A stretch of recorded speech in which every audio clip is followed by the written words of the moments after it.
Welcome to the latest edition of Relationship Tips. Today's topic, ego and self-esteem. Have you ever been in a relationship with someone who works hard to be the center of attention? This person might focus too much on things like his car, clothes, bank account, body shape, or the size of his house. He may often remind you that he's the smartest, most successful, or greatest in many areas of his life. He might even have groups of people that appear to admire him. Now, in this brief description, it might be difficult to determine if this person's driven more by ego or by self-esteem.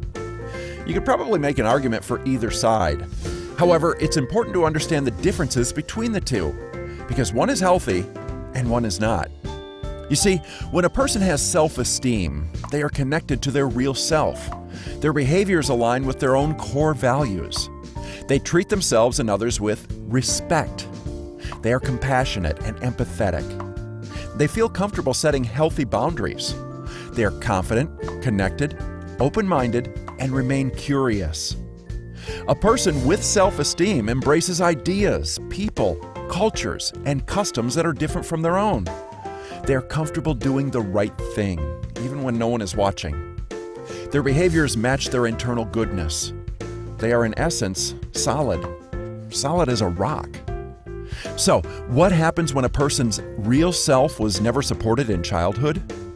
What happens if their caregivers treated them as incompetent, inadequate, unimaginative, or even disappointing? Sadly, the person would start to disconnect from their real self because of a distorted image left from childhood. They would then begin to fabricate a false self, simply just to survive. This false self could manifest itself as a large ego.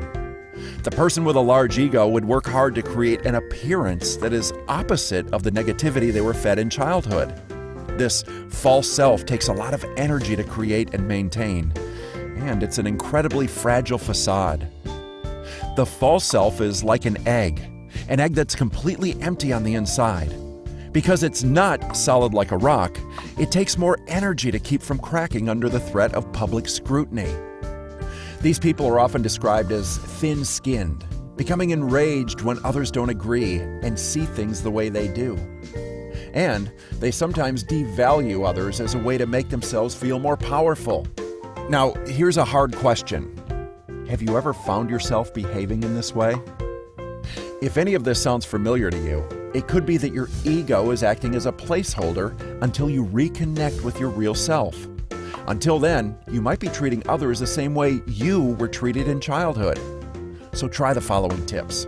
First, know that your real self already lives inside of you.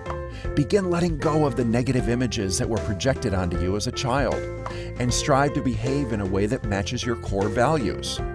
Your 4 core values are to improve, to appreciate, to connect, and to protect.